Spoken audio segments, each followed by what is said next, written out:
ይስጥልን አድማጮቻችን እንደምን ሰምታችኋል ሰላምታችን ከያላችሁበት ይደርሳችሁ ያለን የኢቢኤስ ሳምንቱ አርብ ተዘጋጅቶ የሚቀርብላችሁ የሰይፈ ነበልባል የሬዲዮ ፕሮግራም ነው ሰላም ጤና ይስጥልኝ እንደምንላችኋል ዜና እናሰማለን በምዕራብ ሸዋ ዞን ወልመራ ወረዳ ነዋሪዎች በመንግስት እየተበዘበዘን ነው ሲሉ አማረሩ ምዕራብ ሸዋ ዞን ወልመራ ወረዳ አርሶ አደሮች እንደሚሉት መንግስት ነዋሪውን በማስገደድ አላስፈላጊ መዋጮ እንድናዋጣ ያስገድደናል ሲሉ ገልጸዋል መንግስት ነዋሪውን እንዲያዋጣ የሚጠይቅበት መንገድ ለቀይ መስቀል የመሬት ግብር ለአባይ ግድብ ለመንገድ ስራ በሚል ሰበብ ዘረፋ እየተፈጸመብን ይገኛል ሲሉ አማረዋል ያላዋጣው ወረዳው አስተዳዳሪ ማስፈራሪያና ጥቅም እንደማያገኝ ጸረ ልማት በማለት ወከባ ይፈጸምብናል ሲሉ ነዋሪዎቹ ገልጸዋል ለዝግጅት ክፍላችን እንደገለጹት ነዋሪዎቹ በዚህ ወረዳ ገበሬውን ከመሬቱ በማስነሳት ለህንድና ለአቶ ሰለሞን ስባቱ ለተባሉ ባለሀብት ወረዳው መሬቱን እየቸበቸበ እንደሚገኝ ገልጸዋል የወያኔ መንግስት ባልታወቀ ምክንያት ከፍተኛ የኦፒዶ ባለስልጣን ከስልጣናቸውና ከስራቸው እያስወገደ ይገኛል በዚህ መሰረት የሰበታ ከንቲባ የነበሩት አቶ የማነ ይገዙ ከስልጣናቸው የተነሱ ሲሆን ከንቲባው በምን ምክንያት እንደተባረሩ አልተገለጸም ከከንቲባው ጋር አብሮ የተነሱት የከተማው ከፍተኛ ባለስልጣን አቶ መስፈን ኃይሌ ይገኙበታል የቀድሞው የኦሮሚያ ክልላዊ ፕሬዝዳንት አቶ አለማየሁ አቶምሳ ከስልጣናቸው ከተነሱ በኋላ ከፍተኛ የኦፒዶ ባለስልጣን በወያኔዎች እየተባረሩ ይገኛሉ ኦፒዶስ ቅሬታ እየተፈጠረ እንዳለ ለማወቅም ተችሏል በወያኔ መከላከያ ሰራዊት ውስጥ አለመግባባት እንደ አዲስ ተቀሰቀሰ የወያኔ መከላከያ ሚኒስተር የሎጂስቲክ ክፍል መምሪያ ኃላፊ የህወሓት ኮሎኔል ባልታወቀ ሁኔታ ሞቶ መገኘቱ በወያኔ ኃላፊዎች መካከል ጥላቻና ለመተማመን እየሰፋ መምጣቱን ያስረዳል በወያኔ ከፍተኛ ጦር አመራሮች ዘንድ ከተቀሰቀሰው አለመግባባት ወደ መከላከያ ሰራዊት ውስጥ ገብቶ ሰራዊቱ በዘር ተከፋፍሎ ተፋጦ እንደሚገኝ ታወቀ የወያኔ መከላከያ ሚኒስተር የሎጂስቲክ ክፍል መምሪያ ኃላፊ ኮሎኔል ተስፋዬ ሚካኤል በመኖሪያ ቤት ውስጥ ሞቶ መገኘቱ ድንጋጤ ቢፈጥርም ወያኔዎች በተመረዘ ምግብ መገደሉን እየገለጹ ይገኛሉ ዛሬም መከላከያ ሰራዊቱ ተፋጦ ይገኛል ዜናው በዚያ በቃ መልካም ቆይታ ከቀሪ ፕሮግራማችን ጋር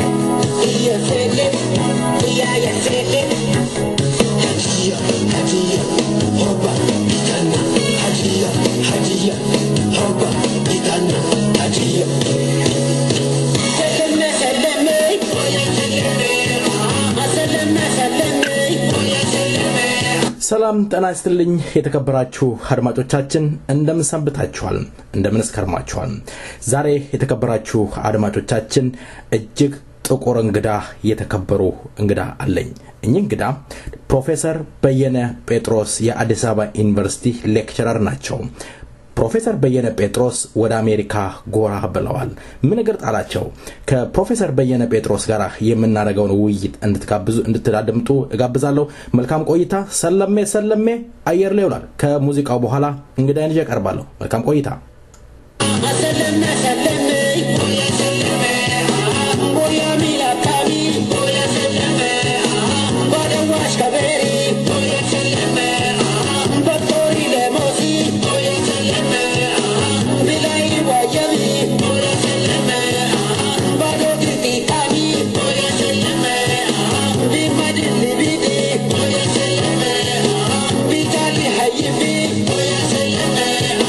Bara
የተከበራችሁ አድማጮቻችን በዜማው ዘና እንዳላችሁ ተስፋ አደርጋለሁ። የተከበሩ ፕሮፌሰር በየነ ጴጥሮስ የአዲስ አበባ ዩኒቨርሲቲ ሌክቸረር ዛሬ ከሰይፈ ነበልባል ጋር ቆይታ ለማድረግ ፍቃደኛ ስለሆኑ ደግሜ በሰይፈ ነበልባል ሬዲዮን ዝግጅት ክፍልና እንዲሁም በአድማጮቼ ስም ከልብ አመሰግናለሁ። ፕሮፌሰር በየነ ጴጥሮስ እሺ ለተደረገልኝ ጥሪና ሰጠኝም እድል አመሰግናለሁ። መልካም ፕሮፌሰር በየነ ጴጥሮስ ማናቸው የሥራ ድርሻቸው በመድረክ ውስጥ ምን ይሆን እስኪ ራስዎትን እስኪ ይግለጹልን ፕሮፌሰር። እንግዲህ መድረክን ተንስሰው ከመሰረቱት ለመሰረታው ብዙ ትግል ካረጉት ታጋዮች መካከል ነኝ እና መድረክንም ተቀላቀልነው የኢትዮጵያ ማህበረ ዴሞክራሲ ፓርቲ የሚለውን እሱን እየመራሁ ነው ወደ መድረክ አባልነት ተገባ ነው እና በአሁኑ ጊዜ ደግሞ እኔ ከኢትዮጵያ የአንድ አመት ረፍት ወይም የሳባቲካል ዩኒቨርሲቲው ተከታታይ ዓመታት ከሰራም በኋላ ምንድነው ሊቭ የምንወስደው አለ። በዛ መሰረት መጥቼ እዚህ የአሜሪካ ነገር ለአንድ አመት በአንድ ዩኒቨርሲቲ ቺካጎ አካባቢ እየሰራሁ ነው ያለሁት። ሀገር ቤትም በአሁኑ ጊዜ የኢትዮጵያ ማህበረ ዴሞክራሲ ፓርቲና የደቡብ ኢትዮጵያ ህዝቦች ዴሞክራሲያዊ ህብረትን አዋህደን አንድ ፓርቲ እንዲሆን አድርገናል። አንድ ሀገር አቀፍ ፓርቲ ይህም የኢትዮጵያ ሶሻል ዴሞክራሲ ደቡብ ህብረት ውህደት ፓርቲ ነው ብለን የምንጠራው እና ስለዚህ በአሁኑ ጊዜ በመድረኩ አመራር እንግዲህ ተወካዮች ናቸው ያሉት። እኔ ለጊዜው በአሁኑ ጊዜ አውረት ወስጄ ግን በየቀኑ በየሳምንቱ ግንኙነት እያደረኩ ከሀገር ቤት ውስጥ ካለው አመራር ጋር እገኛለሁ። መልካም ፕሮፌሰር በእውነቱ ረጅም ጊዜ ትግል ውስጥ የነበሩ ኖት። እንግዲህ አሁን ደግሞ አሜሪካ መጥተው የአሜሪካ መንግስት በሰጡት እድል እየተጠቀሙ ይገኛሉ። ፕሮፌሰር በየነ ጴጥሮስ በአሁኑ ወቅት በኢትዮጵያ ውስጥ ያለውን የፖለቲካ ሂደት እንዴት ይገመግሙታል? እንግዲህ መስቀለኛ መንገድ ላይ ነው የምለው። በኢትዮጵያ ያለው ፖለቲካ ሁኔታ በዲሞክራሲያዊ መስመር ማለት በነጻነት ፖለቲካ ፓርቲዎች ተደራጅተው ተንቀሳቅሰው ለስልጣን የህዝብን ድጋፍ ለማግኘት የሚያደርጉት ውድድር ያለበት ሀገር እንዲሆን ለማብቃት ነው። እንግዲህ ያለፈ ከ23 አመት በላይ ለሚሆን ጊዜ ስንታገል ቆየ ነው እና ያ በጣም አስፈላጊና ወሳኝ የሆነው ተልዕኮ በአሁኑ ጊዜ ከባድ አደጋ አጋጥሞት ነው ያለው።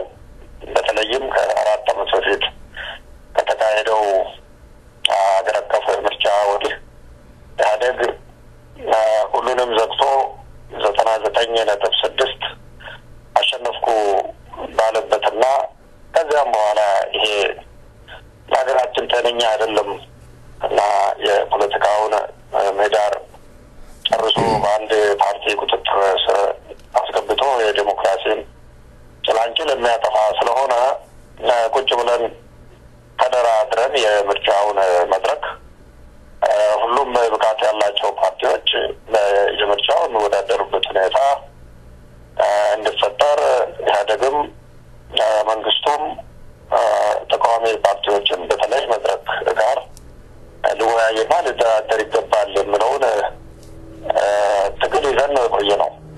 ስለዚህ በአሁኑ ጊዜ ለዚህ ጥሪያችን ወይም ለዚህ ጥያቄያችን ምላሽ ባላገኘንበት ሁኔታ ቀጣዩ ደግሞ በ5 አመት ዙር የሚመጣው ምርጫ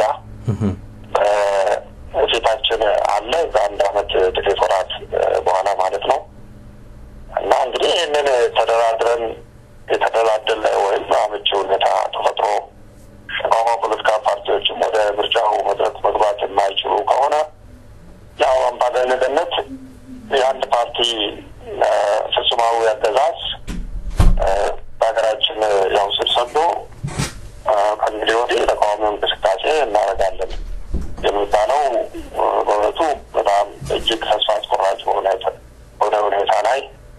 የወደቀበት ወቅት ነው ያለነውና ለዚህ ነው ያለንበት ወቅት በእውነቱ መንታ መንገድ ነው የምለ ድምዳሜ ላይ ደረስኩት። መልካም ፕሮፌሰር እንግዲህ እንደናንተ ብዙ ጊዜ ታግላችኋል ህይወታችሁ ሙሉ ከወያኔ ጋራ ትንንቅ ላይ እንዳላችሁ ይታወቃል ተቋሚዎች አምባገነን የሆነውን የወያኔን መንግስት ለምንድነው መገርሰስ ያቃታችሁ ምክንያቱም ምናልባት እንደው ወያኔ ጠንካራ ስለሆነ ይሆን ወይስ እንደው ተቋሚዎች እርስ ራሳችሁን ማሸነፍ ስላልቻላችሁ ይሆን ፕሮፌሰር ወያኔ ያደገን ጥንካሬኛ መሰከርንም አልመሰከርም ነው የፈለገውን እያደረገ ያው 23 ዓመት ላይ ቆይቷል እና ለዚህም በሁለንተናዊ መልኩ የተዘጋጀ ነው በተለይ የአገሪቷን ሀብት በመቆጣጠር የፓርቲ ንብረት ለይቶ አስቀምጦ በከፍተኛ ደረጃ እየነገደና ብዙም ኢንቨስት እያደረገ ያለ ከአገሪቷ ዲሴት ባላነሰ ደረጃ ፓርቲው ራሱ ከፓርቲ የሆነበት ሁኔታ ተፈጥሮ ነው ያለውና ይህ ጠንካራ ነው የሚባለው እንግዲህ አንደኛ ጦሩን ከተቆጣጠረና የአገሪቷን ደግሞ ሀብትና ንብረት በሙሉ አንደኛ በመንግስትነት ሁለተኛ በተናጠል በፓርቲ ንብረትነት ይዞ መገኘቱ ይህ የጥንካሬውን መጠን ነው የሚያሳየውና እዛ ላይ ስህተት ማድረግ አይኖርብንም ተጠናክሮ ነው ያለው ወሳኙ ግን ከዴሞክራቶቹ ወይም ዴሞክራሲ ፈላጊው የህዝብ ወገን የሆነው ፓርቲዎች እንግዲህ ተቃዋሚ ፓርቲዎች የምንላቸው ዛሬ ስናይ ይሄ እንግዲህ በእውነቱ ፈርጅ ብዙ ችግር ያለበት ነው ብዙ ችግር አለበት የሚፈልገውን ለይቶ በአግባቡ የሚያቀር ሆኖ አላየሁትም እንግዲህ በተከሉ ስናገር ነው የሚያውቁና አጣጫው በዚህ መሆን አለበት ብሎም ፈር ለመቅደድ ለሚፈልጉትም እድል የማይሰጥ ዝም ብሎ ጨዋሂና ደንባራ የሆነ ነው የሆኑ ኃይሎች የተሰባሰቡበት በተከሉ ደግሞ ዝም ብሎ ተቃዋሚ ኃይሎች ተብሎ የሚፈረጅ ሁኔታ ውስጥ ነው እና ተቃዋሚነት ለምን ሲባል ማሹ ነው በህዝቦች እኩልነት ላይ የተመሰረተ ፍትህና ርትዕ የህግ በላይነት ነው የሰፈነ ዴሞክራሲያዊት ኢትዮጵያን ለመገንባት ብሎ ጥረት የሚያደርግ ተቃዋሚ እንቅስቃሴዎች አሉ እኔ ራሴንና እንቅስቃሴዎችን የማስቀምጠው በዛ ፈርጅ ነው ከዚያ ደግሞ አንድ የተደበቀ አጀንዳ ይዞ ማለት የበላይነት ለመያዝ ወይም አንድ አጀንዳ ያሉት እሱ ብቻ ለማስፈጸም ካልሆነ ቀኝም ግራ ያለውን ሁሉ ማተራመስ የያዘ ደግሞ ኃይል አለ እነዚህ በብዙ መልኮችና ስሞች በኢትዮጵያ ፖለቲካ መድረክ ላይ አንድ ጊዜ ይወጣሉ አንድ ጊዜ ይበተናሉ አንድ ጊዜ ይወርዳሉ እና ይህ አይነት ሁኔታ የተቋሙ እንቅስቃሴ የሚባለውን አስተባብሮ አንድ አይነት ጠንካራ ኃይል ሆኖ ኢህአዴግን በተባበረ አቅም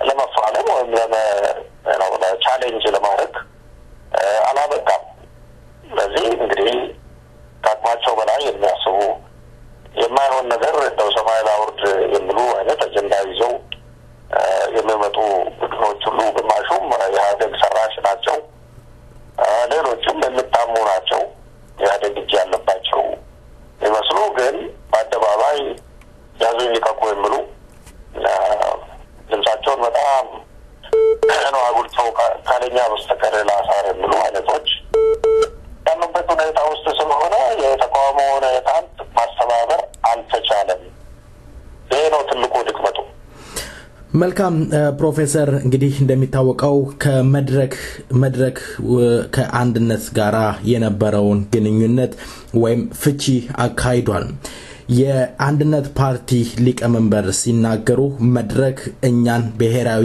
የሀገር ፍቅር ያለን ህዝቦች ወይም ፓርቲዎች አውጥተው ብሔረሰቦች የራሳቸውን እርስ በራሳቸው ተያይዘው የመገንጠል ሂደት ሊያካሂዱ ነው ይላሉ። ይሄ ምን ያህል እውነት ነው? ምንድነው ያጣላችሁ? መጀመሪያ ሳትተዋወቁ እንደው ያላቻ ጋብቻ የሚባለው ነገር ይሆን?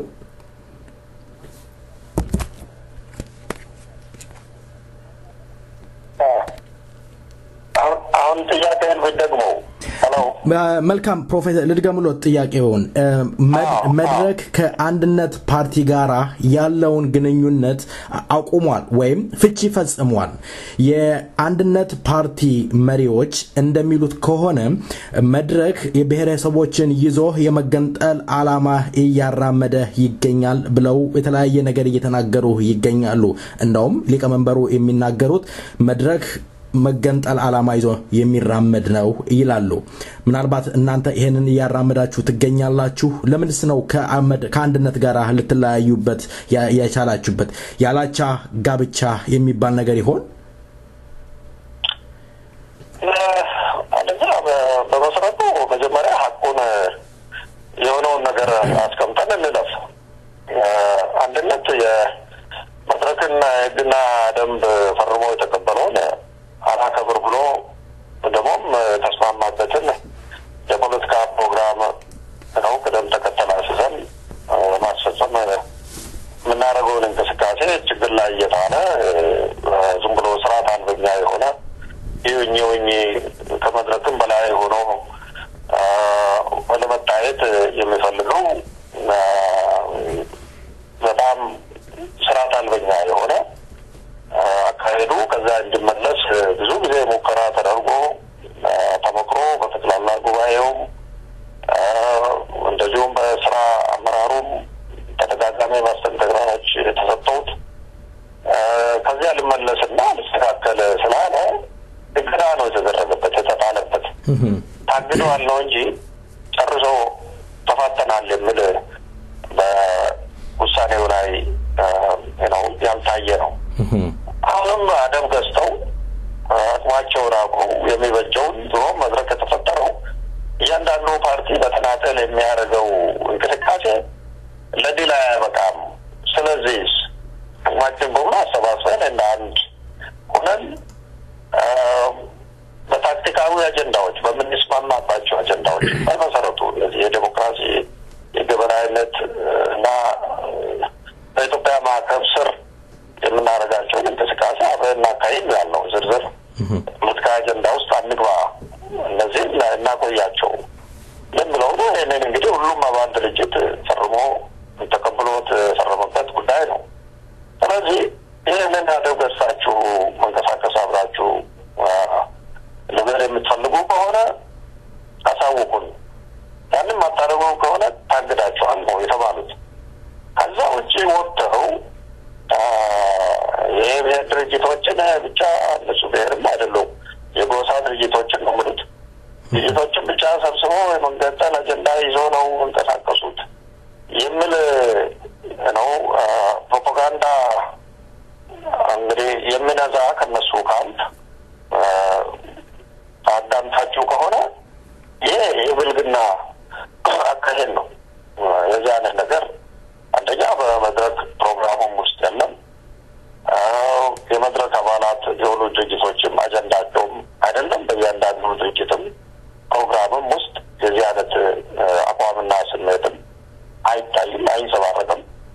ስለዚህ በሬ ወለደ እንግዲህ ምናልባት የዚህ አይነት ስሜታዊ ነገር ሲያወራጩ ከዚህ ቀለብ የሚሰፍርላቸው ይኖር ይሆናል። እንግዲህ የእነዚያን እንግዲህ ምንድነው ስሜት ነው ለማለስለስ ለማነሳሳት በየጊዜው የሚፈጥሩት ግርግር አለ እና የዛው አካል ይሆናል እንጂ በእውነቱ የመድረክ አባል ድርጅቶች ነው የብዙ ዘመን የትግል ተመክሮ ያላቸው መድረክንም በመመስረት ከፍተኛ መስዋዕትነት ያደረጉ አንድነት ደግሞ በተመሰረተ ባለቀ መድረክ ውስጥ ነው እንጂ መጥቶ የገባው የመድረክ ምስረታው ጠንሳሽም አይደለም።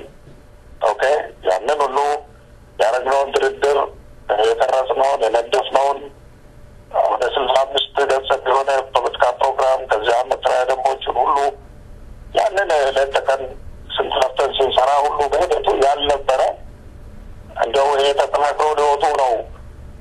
ምናልባት እንግዲህ ማሸነፍ ቢያቅት ፈረንጆች መደባለቅ ነው እንደሙሉት አይነት እንደ ጨበጣ ገብቶ መድረክን አካሄድ ግራ ለማጋባት ችግር ላይ ለመጣል አጀንዳ ይዞ የመጣ ነው የሚሆነው። የዚህ አይነት ወደ የሚያወራ የአንድነት አመራር ካለ ቀድሞውንም ዓላማቸው ነካች መድረክን ለማኮላሸት እንዳይሰራ ለማድረግ ውስጥ ሆነው ለመጎርጎር አጀንዳ ነው የነበራቸው እንጂ መድረክ አባላት የሌላቸውን አጀንዳ አሁን አጀንዳቸው ነው ብለው በሬ ወለደን የሚያወሩት ጤነኛ ሰዎች አይደሉም። እነዚህ በእውነቱ የኢትዮጵያ አንድነት ጠላቶች ናቸው። መልካም ፕሮፌሰር እንግዲህ ምናልባት አንድነት ከመድረክ ውስጥ መውጣት ድርጅቱን እንደው የማዳከም ሁኔታ አይታይበትም ያዳክም ይሆን? ሌላው እንግዲህ እነዚህ አንድነት ፓርቲዎች የሚከሱት እርሶም ብለውታል የጎሳ ስብስቦች ናቸው ነው የሚሉት። በብሔረሰቦች ወይም በብሔር ብሔረሰቦች መካለል ምናልባት ወደፊት ለኢትዮጵያ ጠንቅ ይሆን? ሀገሪቷን ያጨልም ይሆን የነገዋን ኢትዮጵያን? እኔ ከየት መጣ ስጋት እንደሆነ አገባኝም። መሬት ላይ ያለ እውነታ በዚህ የሚያበቃ አይደለም። የመልካም አስተዳደር እጦት ዜጎቻችንን በየፈለገ ህገ መንግስቱ ራሱ ነው በሚደነግገው መሰረት ማንም ኢትዮጵያዊ የትም አካባቢ መኖሪያውን ሊያደርግ መተዳደሪያውን ሊያደራጅ ይችላል። ይሄ በህገ መንግስቱ የተቀመጠ መብት ነው። ስለዚህ የአንድ ክልል ነው በመወለድ እንደው ዝርያችንን ከአንድ ክልል የምንመዝን ቢሆን የትም ክልል ሄዶ መኖር የሚቻል መሆኑ በሀገሪቷ ህገ መንግስት የተቀመጠ ጉዳይ ሆኖ እያለ ስለዚህ ማስተዳደር በደል እና ሁኔታዎቹን በማይሆን መልክም በመተርጎምም እና ደግሞ አንደኛ ምንድን ነው የሪሶርስ ሽሚያ በተለይ መሬት ሽሚያና በዛ ውስጥ የገቡ ባለጌ አስተዳዳሪዎችና የአካባቢ ካድሬዎች ዜጎችን ሲያስቸግሩ እንደሆን አንተ ወደ ክልል ግባ ወደዛ ሁን ምናምን የሚባሉት ነገሮች እንዳሉ እናውቃለን። ይሄም በእጅጉ ሲያሳዝነንና ሁልጊዜ የምንታገለው ነው በየጊዜው እዚህ አይነት ሁኔታዎች ሲነሱ። ስለዚህ ኢትዮጵያ ህዝብ አንድ ላይ ያለው በፈቃደኝነቱ እንጂ ማንም በግዴታ ይዞ በጦር መሳሪያ ተገዶ አይደለም። በአንድ ላይ ከመሆን ጥቅም እንዳለ አውቆ ነው ህዝቡ ያለው። እንግዲህ ብዙሃኑን ህዝብ ማለት ነው። እንግዲህ ፖለቲካ መስመር አቀንቃኝ የሆኑት አንዳንድ ተስፈንታሪ የሆኑ የፖለቲካ አስተሳሰብ የሚያራምዱ የፖለቲካ ድርጅቶችም መሪዎችም ሊኖሩ ይችላሉ። ግን የምንናገረው ስለ ብዙሃኑ ነው እና ብዙሃኑ አብሮ ከመሆን ይጠቀማል እና ይሄ የግድ አንድን አካባቢ የሶማሊያን ክልል የኦሮሞ ማነው የአፋርን ክልል ትግራይን ክልል ሊያማረው ምንም ቢሆን አንድ ቋንቋ የተናገረ ህዝብ በአንድ አካባቢ አይጠለል የምንትን አጀንዳ ይዞ መሄድ ፋይዳው ምንድነው ነው?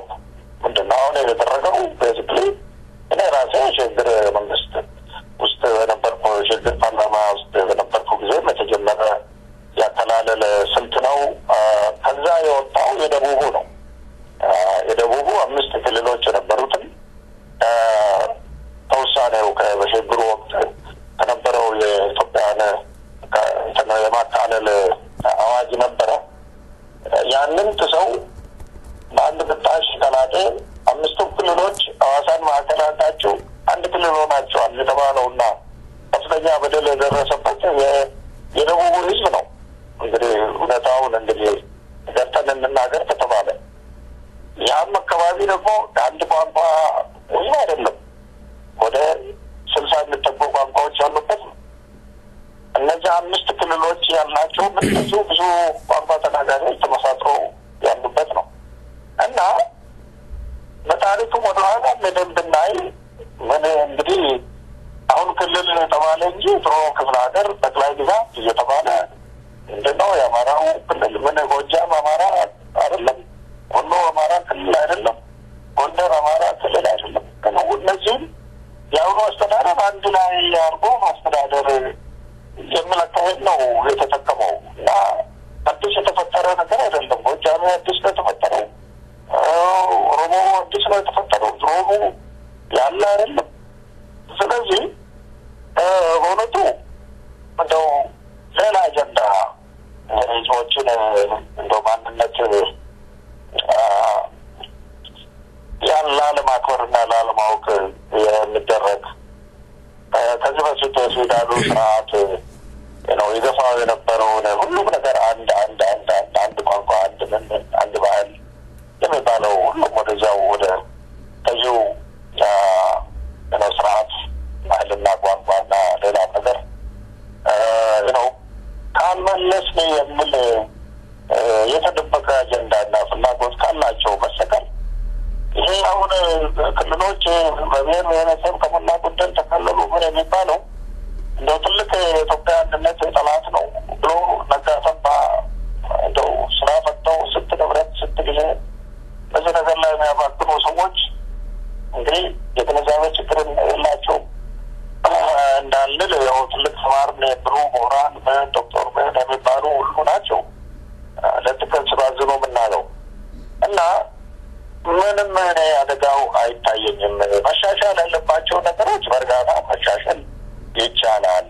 ለአስተዳደራዊ ምቹነት ለኢኮኖሚው ፋይዳው ትግል ያልሆነ አከላለል ያሉበትን አካባቢዎች የተወሰነ ኃይል ያሻሻሉ ምን እያሉ እያንዳንዱ ክልሎች የሚገናኙበት አካባቢዎች ርብቶች እየተደረገ መሄድ ይቻላል። ግን ይህንን እንደ አንደኛ ቁጥር ኢትዮጵያ ችግር አድርጎ ይህንኑ ዘለዓለም የሚወቅቱ ወገኖች በጣም ይገርሙኛልና እኔ ትልቅ ችግር አድርጌ አላውቀውም። አንተን አላየው። መልካም ፕሮፌሰር እንግዲህ ያው የምትከሰሱት ብዙ ጊዜ መድረክ ከህዝብ ጋር አይገናኝም፣ ከህዝቡ ጋር መገናኘት አይችልም፣ የስሙላ መድረክ ወይም በህዝቡ በሚዋጣው ገንዘብ የሚኖሩ ናቸው እንጂ ከህዝብ ጋር አትገናኙም የሚሉ ፓርቲዎች ናቸው። በተለይ የአንድነት ፓርቲዎች ይሄንን ይገልጻሉ። መድረክ ደካማ ነው፣ አቅም የለውም ይላሉ። መድረክ ደካማ ከሆነ ድክመታችሁ ምንድነው?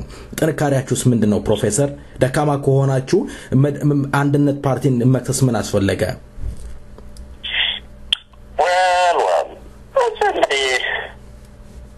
ሰዎች መቼም እውነትን ማዳመጥ አይፈልጉም። ስሜታዊና ሀሳባዊ የሆኑ ሰዎች አሁን እዚህ መድረክ ደካማ ነው፣ አንድነት ጠንካራ ነው የመድረክ አባል ነኝ ብሎ አንድነት ለብቻው እንዴት ይተነክራል? ይሄ ኮንትራዲክሽን እኮ አለው፣ የተጣጣ ነው። ስለዚህ ያው መድረክ ደካማ ሆኖ አንድነት ጠንካራ ነኝ ስል በዚህ ሎጂክ በዚህ አስተሳሰብ አቅጣጫ ችግር እንዳለው መታወቅ አለበት። የዘር መድረክ ብዙሃኑ ወይም አንድነት ለብቻው ተሰንጥሮ ወጥቶ አንድ ችግር ፈጣሪ ያለ ማለት እኮ ነው እና አሁን አንድነት የደረሰበትን ሁኔታ ስናይ ችግሩ የአንድነት ነው። ኦኬ፣ ችግር ፈጣሪው ኦኬ። ይሄ ምንድነው የሚሆነው? ችግር የሚፈጥርበት ዋናው መነሻው የችግሩ ምንጭ እዚህ ነው፣ ዲያስፖራ የችግሩ ምንጭ። ይሄ ምን ማለት ነው? ቀለብ ሰፋሪው አንድነት ይሄት ነው። አሁን እኛ ኢትዮጵያ ውስጥ ፈንድሬዝ ማድረግ አስቸጋሪ ነው። አንድነት እንመራለን የሚሉት ሰዎች በአንድነት ተሰባሰቡት ትናንት 5-3 ዓመት እድሜ ነው ያላቸው። እኛ እኮ 23-24 ዓመት ሙሉ በዚህ ጉዳይ ላይ ለተቀነ ስለፋ ነው ይኖር ነው እናውቀዋለን። ለፖለቲካ ፓርቲ ድጋፍ እንዴት ማሰባሰብ እንደሚቻል ከየት ነው ድጋፉ የሚገኘው የሚለውን ሁሉ እናውቃለን፣ ምንጮቹን ሁሉ። አሁን የሚደረገው ተንኮል አብዛኛው ድጋፍ ዲያስፖራ ካለው አባላትና ደጋፊዎች እንደሚገኝ ይሄ የአደባባይ እውነታ ነው፣ የሚታወቅ ነው። ይህንን የዲያስፖራውን ድጋፍ አንድነት ካምፕ ያለው ቅድም ባነሳኋቸውና በተለያየ አጀንዳ ስሜታቸውን ቢቆሰቁስና እንደዚህ ምልስ የማይል ለሀገሪቷ ችግር መፍትሄ የማይሰጥ ጉዳዮቹን እያሰቡ ኦኬ አንዳንዴ ያመረሩ የተበሳጩ ምን ያሉ ወዛም በዚህም ተመጣጣኝ ምሎት ሁሉ ወገኖች ያሳለፉበት ሁኔታ ነው የተፈጠረው ለዚህም መነሻው የምንድነው የድርጅት አባላት ወራ አመራሩ ያኔ ከምርጫ 97 በኋላ ታሰሩ ኦኬ ታስሮ ደግሞ ተፈተው የድረመቱት ሁሉም ግር ብሎ አሜሪካ ነገርና ዲያስፖራ ነው የመጡት ዲያስፖራ የመጣው ምንድነው ያደረጉት ያንን ስሜት ለዚህ በጀግኖች ታስረው እንዲብሎ መጥተው ምናምን ተብሎ እዚህ ያለው ህዝብ ያለ የሌለውን ሪሶርሱን አውጥቶ አስተናገዳቸው ከዚያም ሌላ ፓርቲ እናቋቁማለን ምናምን የሚል ወደ አንድነት ከመድረሳቸው በፊት ኦኬ የተሰራ ስራ አለ ያ ምንድነው በየትላልቁ ከተማ አሜሪካ ነገር አንድነት ድጋፍ ኮሚቴ የሚባል ስራቸው ዘረጉ ያም ይሄ አያርስ ሜን መብት ምናምን ሁሉ የታክስ ሪተርን ሁሉ የሚያስገኛ ነው አደረጃጀት ተዘረጉ ከዚያ ፈንድ በእንጃ እንግዲህ በብዙ ቁጥር መጥቀስ መነሳት ቶን የሚያሳዩኝ አይደለም ግን እንደምናውቀው ድሮኛ አማራጫሎችን ስንመራ ህብረትን ስንመራ ሁሉ ፈንድ እንዴት ሬዝ እንደምናደርግ እናውቅ ነበር በምንም እንደምንቀሳቀስ ሀገር ውስጥ ያለውን እንቅስቃሴ እናውቀዋለን ለእኛ ምንም ምስጢር አይደለም እና ያንን ከዚህ በፊት የኢትዮጵያን ህዝብ በስፋት የሚወክሉ ፖለቲካ ፓርቲዎች አማራጫሎች ባለ ጊዜ ለምሳሌ ቀጥሎም ህብረት ባለ ጊዜ ከዛም በኋላ ምናልባት እንደ ድርጅት በተባለ ጊዜ ድጋፍ የሚሰጡ ወገኖች በሙሉ አሁን የአንድነት ቀለም ሰማሪዎች ሆነዋል ስለዚህ አንድነት እዚህ ሰማሪ ተዛሄድ እዚህ እንዲመጣን ምናምን የምለው ያ ወደ መድረክ በጋራ ወደምንሰራበት ኦኬ ካዝና እንዳይገባ በረዘግተው ይዘው ያንን ስሜታዊ የሆኑትን ነገሮች መድረክ ውስጥ እዚህ በሳትጅቶች አሉ መድረክ እሺ ምናምን እንዲህ የሚል ይህንን ርካሽ የሆነ የልጅ አልባልታ እያሰሩ የዚህ አይነት በእውነቱ ለዛ ትልቅ ሀገር የማይመጥን የዚህ የአራዳ ልጆች ጨዋታ ሊጫወቱ ሰከር አላቸው ያንን ያደረጉና የመድረክ ካዝና ሲደርግ እነሱ ጋር በምትመጣው አንድ ጊዜ እዚህ ጋር ትናረግ እዚህ ጊዜ እዚህ ተሰበሰብ እዚህ ጊዜ እንዲህ ማለት ይሄ ገንዘብ እኮ ነው የሚሰራው እና መድረክ ምን ሆኖ ደግሞ መድረክ ውስጥ አባል የሆኑ ድርጅቶች ተወዳድረን ማሸነፍ ያሳየን እኮ ድርጅቶች ነው አንድነት የሚባለው ውስጥ የገቡት እነዚህ ውርውር የሚሉ ሰዎችና ልጆች ባልነበሩበት ጊዜ እናቃቸዋለን እኮ ሁሉንም ማን የሚባሉት እናቃቸዋለን ስለዚህ ብዙ የምንጠረጥራቸው አሉ ደግሞ ሁለቱ ግን ትናንትና የአደግ የወጣቶች ምን እንደሆነ የሚባለው ልጅ ነው አሁን እኛ እየበጠበጠ ያለው አንድነት ውስጥ ያዙ ሊተጉኝ የምልህ ስሙንም በጓጉም አላውቀውም ለዚህ ምናምን ወጣቶች ብሎ ያደግ ባደራጀው ውስጥ ሰብሳቢ ድረሱ ነው የሆነ ልጅ አሁን መጥቶ አንድነትን ማነው መድረክን እንዲበጠብጥ ተልኮ ያለው ሰው ሆኖ ያገኘነው የዛ አይነት ሰዎች ናቸው ስለዚህ አንድነት ተንኩሎ መድረክ ደግሞ የሚባለው በብቃት መተንተን ያለበት እኮ ነው ምንድነው ፋክተር ከዚህ ወይም ከዲያስፖራ ታጋዮችና ሀገር ወዳድ ዴሞክራት ዜጎች የሚደረገው ድጎማ ለመድረክ እንዳይደርስ አንዲት ስብሰባ አምና ለምሳሌ የመድረክ ሰብሳቢ የሆነው ዶክተር መረራ መጥቶ አንዱ የተመጣበት ሚሽን ለመድረክ ፈንድሬዝም እንዲያደርግ ነው አንዲት ስብሰባ አንድ ቦታ ኦኬ አልጠራ ብለውት የግል ጓደኞቹ ጋር ግንኙነት ምናምን አድርጎ ነው ተመልሶ ሄደው ኦኬ ፓራሌሊ የአንድነት ሰዎች በግል ጉዳይ እንደመጡ አይነት ይመጡና ኦኬ ፈንድሬዚንግ ዲነር ይዘጋጅላቸዋል ምን ይዘጋጅላቸዋል ሲያትል አምና የሆነውን ነገር ዶክተር መረራ ነግሮ ይሆናል እሱ እዛው ቁጭ ብሎ ኦኬ ለአንድነት ፈንድሬዚንግ ዲነር ያዘጋጁ ነበር እዛቸው ከተማ እና ጀምሮ እስከሚያልቅ ድረስ ተንኮል ነው ትክክለኛ አሰራራቸውንና አጀንዳ ይዘው ደግሞ ኢትዮጵያን ማስተዳደር አይችሉም። ማንም እነሱን ፈቅዶ ለስልጣን የሚያበቃቸው አይኖርም። እኛም እንታገላቸው ነው የሚሆነው። ያደግ ብቻ አይደለም እኮ የምንታገለው። ሌላውም የዚህ አይነት የተዘባረቀ አቋም ይዞ ሀገሪቷን ኃላፊነት ለያዝ የሚለው ግን ሁሉ የምንታገለው ነው እና እንግዲህ እንደዚህ ተንትነ ካላየ የነት በጥሩ ተደቅሞ ምናምን በጣም አሳፋሪ የሆነ እኛ የቻናት አይደለንም። ከዚህ ስንት ኮምፕሊኬት ውስብስብ የሆነ ነገር እኮ ምገባንና በዛም ውስጥ አልፈን የኖር ሰዎች ነን እና ይሄ በማያውቁ ሰዎች በየዋሆችን ማጭበርበሪያ ኦኬ አይነት ግርማ አሳፋሪ ነው። ንቀትም ነው ለህዝብ ንቀት። እንዴት እየዋሹ እየቀጠፉ ገንዘብ ይሰበሰባል?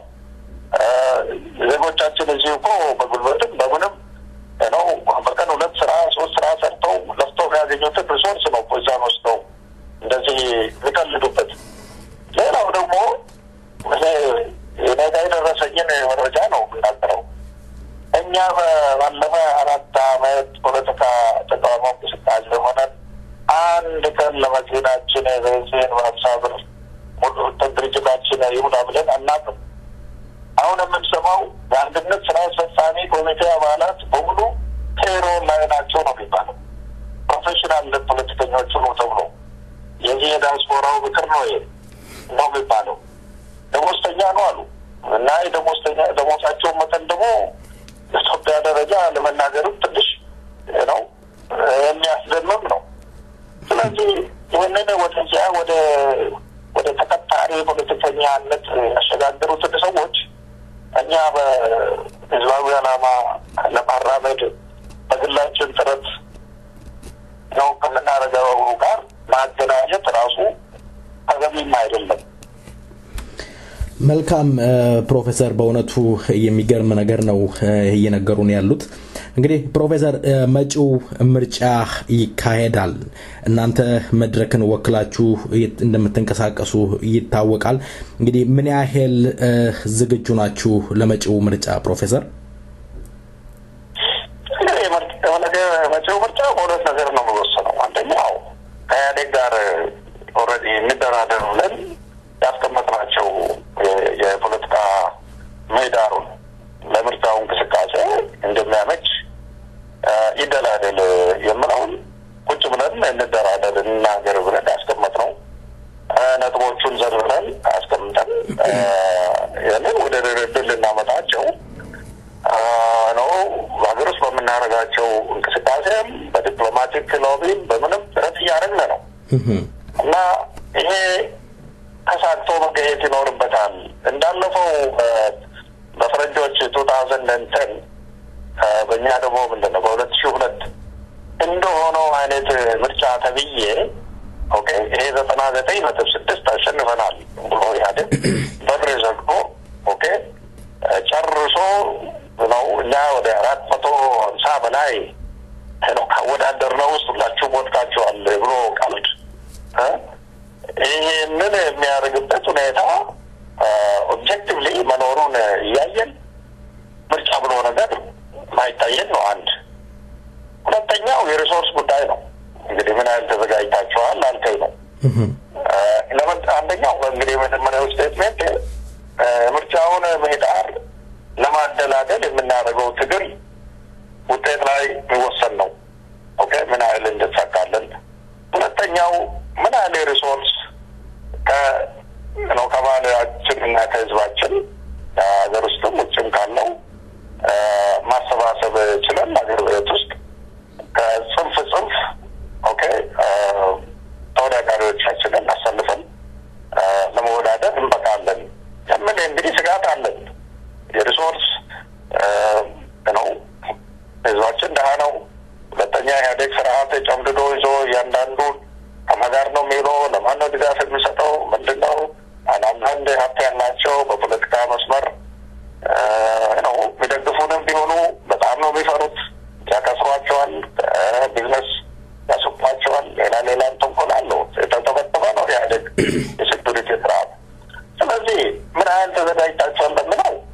ህዝቡን በማደራጀት ወረቀት ግደለንም እኛ ያደጋ 5 አመት ሙሉ የተፈረበትን እኛ በየከተማው አንዳንድ ቀን ስብሰባ ብናደርግ ሚዛኑን ነው ወደኛ ተስተነው ነው የምንለው እሱን እናውቀዋለን እሺ 20 ምናምን አመት እኮ በዚህ ነገር ረግጠን ስናልፍ ያደግ ስንት አመት ስንት ሚሊዮን ኢንቨስት ያደረገበትን ኦኬ እንታየዋለን እሱ ችግር አይሆንብንም ለህዝቡን አዲስ የምናስተምረው ነገር የለም በየነ ይታወቃል መረራ ይታወቃል ፓርቲዎቻችን ይታወቃሉ ነው ሌሎች መሪዎች እንደዚሁ የዝባላ ማይዞ መንቀሳቀሱ እኛ ከታስሮት ገና ከጅምር ይዞነ ባቴ ነው ፖለቲካ ፕሮግራም የተተከበልልኝ ብለን ብዙ ምን ዳክር ነገር የለም አክሰስ ነው ዋናው ምህዳሩ ላይ መንቀሳቀስ ፈልታችንን አለን እኛም ልንወዳደር ነው ያን ሄደን መታየት አለብን ይሄንን ነው ፈልገው እሱ ኦኬ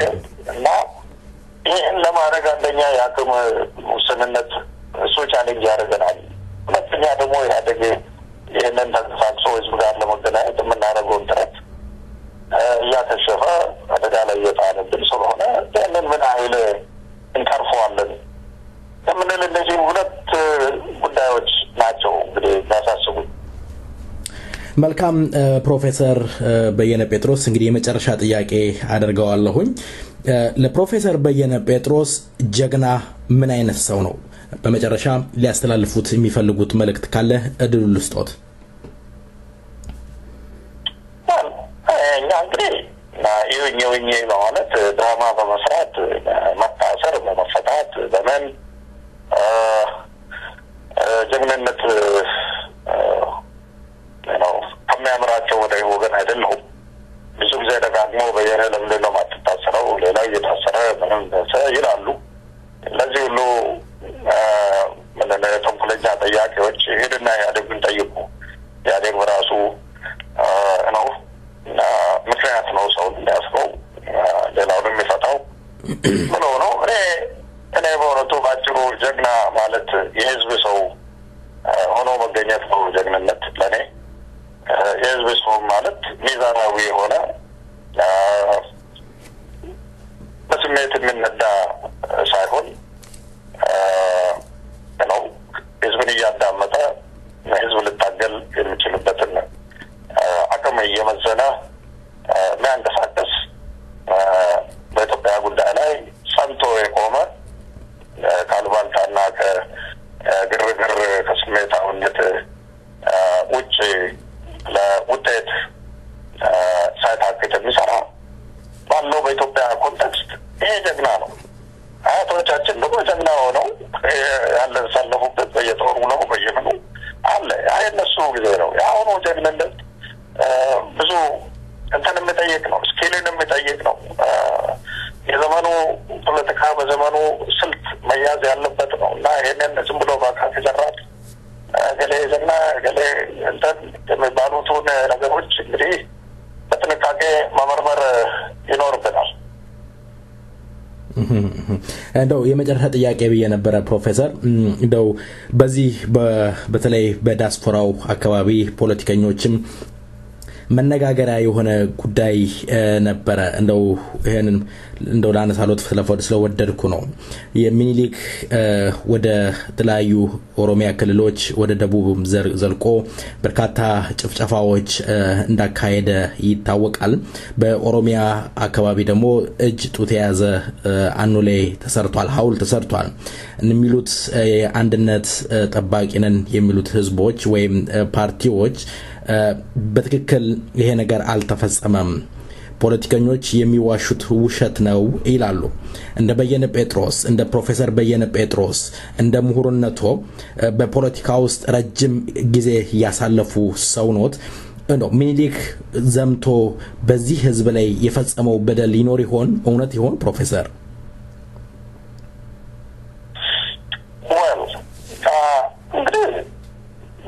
በእውነታ ክልል ውስጥ ነው አሳስባችን ሁሉ ነው መሽከርከር ያለበት እኔ ከሩቅ ታሪክም ሆነ አሁን ከምናውቀውም ቢሆን ገዢዎች ህዝብን ሳይበድሉ ነው ያለፉበት ጊዜ እኔ የማውቀው የለኝም ሁሉም ገዢ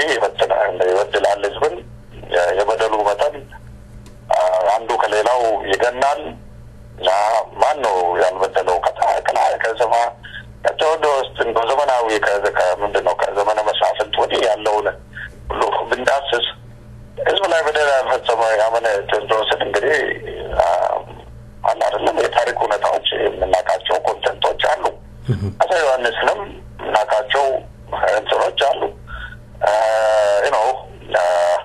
ሁሉ በብሎ ክርስቲያን ካላረኩ ተብሎ የተደረጉት ነገሮች ሁሉ እናውቃለን እና የራሳቸው ደግሞ የከፈሉት መስዋዕትነቱ ምንም እንዳለ ሆኖ ማለት ነው ያ ዘመን ልክንም እንደዚሁ ሰው ብሎ እንደው ቅዱስ ብቻም ብሎ መሳለም እኔ ተገብነቱ አይታየኝም የማንም በዚህ በወቅቱ በያዘው አጀንዳ መሰረት ሌላውን ከብትልኝ ይላል ያንገራገረው ነው አቀጡ ቅጣት ይቀጣል ይገላል ያሳል ዳልቆ ነው ምንድነው በጭካኔ እንግዲህ ባለንታይ ነው ብሎ ያለው በማንበርከክ ስመጣ ምንም ወሰደ እርምጃ ይኖራል ሁሉ አትሮሲቲ አይነት ሁሉ ተፈጸም ይችላል ተፈጽሞ አልፏልና ስለዚህ በዚህ እኔ ብዙ ሁለት ቦታ ሶስት ቦታ ሆኖ በዚህ ጉዳይም መከራከር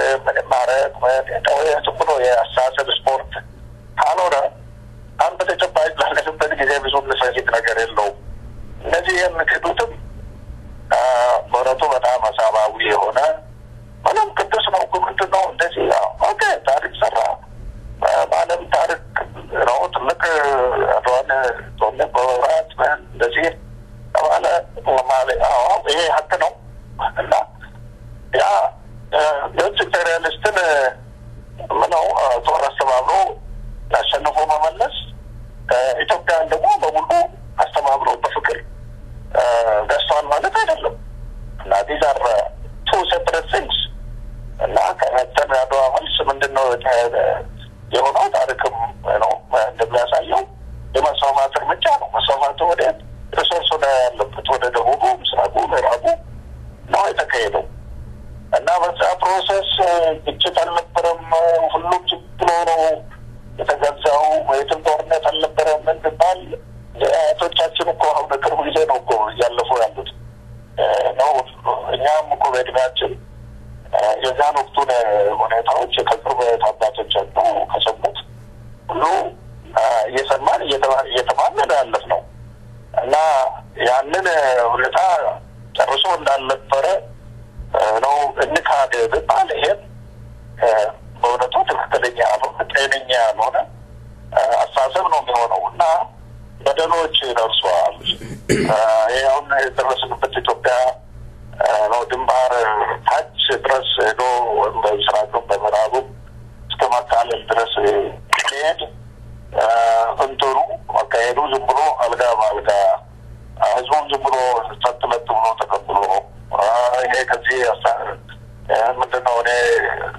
ግዛት የሚያስፋፋው እንዲሁም እንኳን ዳና ያለ የሳመ እንትን እየሸለመ ያለፈበት አይደለም ግጭት ነው ነበረው ስለዚህ ይሄንን በዚህ አይነት በጥንቃቄ ሰከንድ ማለማልክ ጥፋቶቹን አስቀምጦ ኦኬ ከዛስ እንግዲህ በዛው ላይ እሱኑ እየተናገርን ያንኑ እየረገጥን እዛችሁ ብቻ ነው ወይስ ምንቀረው እና ወደፊት መከደ የለበትም መታለፍ የለበትም ወይ the way forward የቱ ነው የምለው ላይ ነው ብዙ ጊዜያችንን ማጥፋት ያለብን እና ይሄንን ደግሞ በመካድ አይሆንም አንዳንዱ ነገር አሰርታ አርጎ አስቀምጦ ኦኬ let's move forward ወደምነው የመሄድ ነው ወደ እንደ በየነነት የማምነው መልካም ፕሮፌሰር በሁለት ደቂቃ ውስጥ ለህዝቦት ማስተላለፍ የሚፈልጉት ካለ እድሉ ልስጦት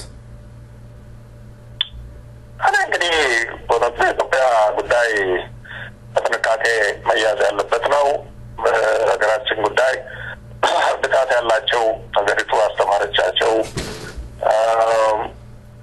መሪዎች ሊታሰቡበት ይገባል እኔ የኢንተለጀንሲያው ወይም ዘመናዊ ክህሎትና ብቃት ያሉት ወገኖች እንደው በዛት ተዘላይ ቆመው የተወሰኑ ጥቂቶቹን ብቻ እንደ ድራማ ሰሪዎች አርገው የደረሳችሁ እንደነው ትግሉ ደካማ ተነከረ ገለበበዝ ገለደካማ የምንሆነ ይህንን በሚዲያው ከማወራጨት ወደ ፕራክቲካል ፖለቲካ ተሳትፎ ውስጥ ገብቶ በእውነቱ እስካሁን ድረስ ጥረት ያደረግነው ደከማችሁ የሚሉንን ምናልባትም ከጎናችን የሚቆሙ ማተን ይሆናል እንግዲህ ምን ደክሞና ይህንን አስፈላጊ ዜና አይነት አስፈላጊነት ላስረግጥ ወዳለሁ።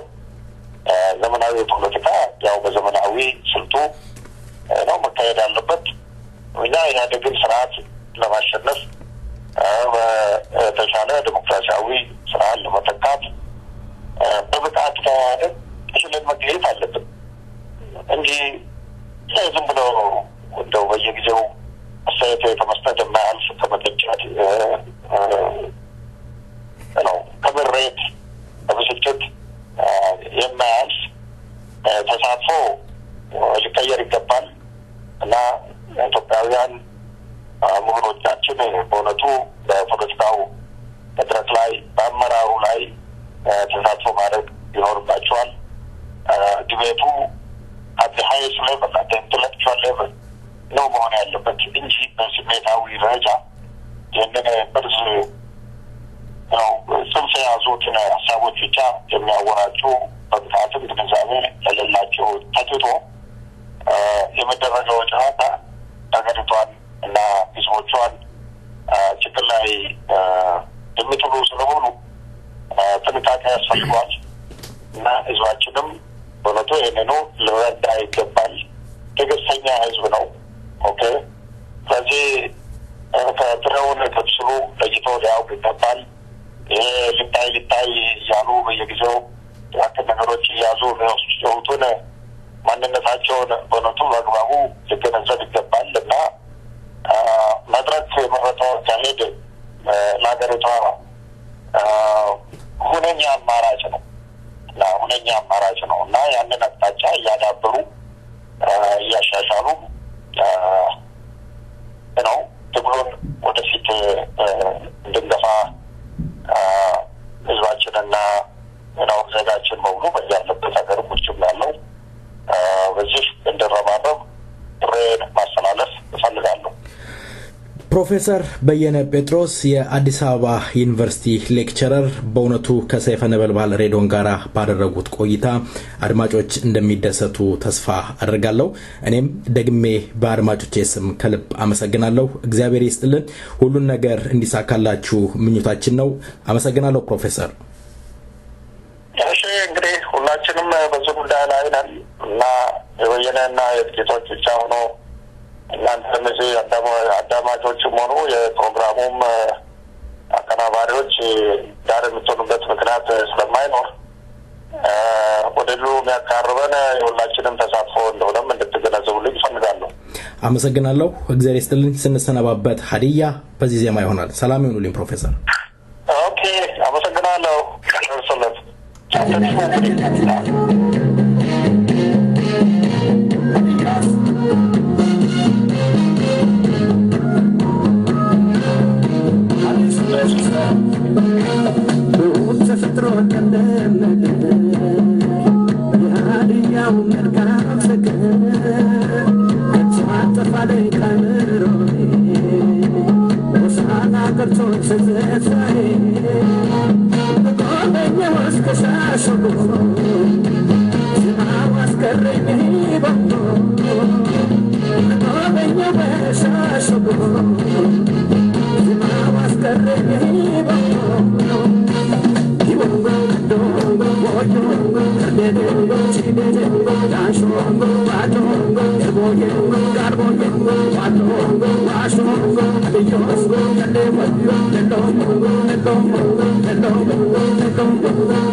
You're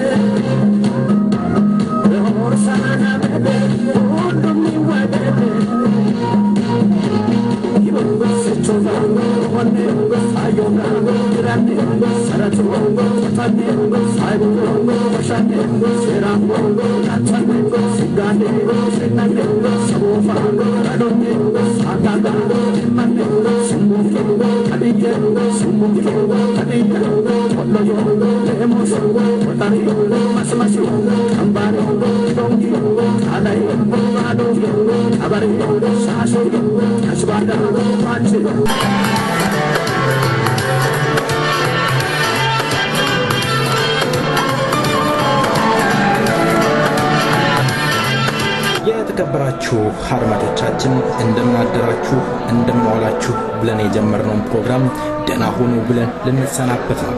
ከመሰናበታችን በፊት ጥያቄ አለን። እየታረዱ እያረዱ እየገበሩ መኖር ሊበቃን ይገባል። ጥያቄያችን ለኦፒዶ ባለስልጣናት ነው። አማራችሁ የትግል አጋራችሁ በሞት ተነጥቃችኋል። የአቶ መለስ ዜናዊ ሞት ጊዜ የኢህአዴግ ከፍተኛ ባለስልጣን በግዳጅ ህዝቡ ሁሉ ጥቁር እንዲለብስ እንዲያዝን ሲያስገድዱ ነበር። የኦፒዶ ባለስልጣናቶች ወይም አቶ አለማየሁ አቶምሳ በሞት ሲለይ የኢህአዴግ ከፍተኛ ባለስልጣን በቤተ መንግስታቸው ውስጥ አስረሹምጪ ሰለሜ ሰለሜ ሲዘፍኑ ነበር። ታዲያ ዛሬስ የኦፒዶ ባለስልጣናቶች ምን ውሳኔ ወሰናችሁ ይሆን? እየታረዳችሁ እያሳረዳችሁ እየገበራችሁ ከመኖር መሰናበት አይበቃም? እንግዲህ የተከበራችሁ አድማጮቻችን እስከ ሳምንት መልካም ሳምንት። ተኩማ አንድነት ይሻላል። ሰላም ሁኑ። ቸር ያሰማን።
futaana biyya biyyenis nutokoma tafisenanis nutokoma enas toko nutokoma mani kumbakanna utilmana takoki walitom satana biyya biyyenis nutokoma tafisenanis nutokoma enas toko nutokoma mani kumbakanna utilmana takoki walitom satana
Señales,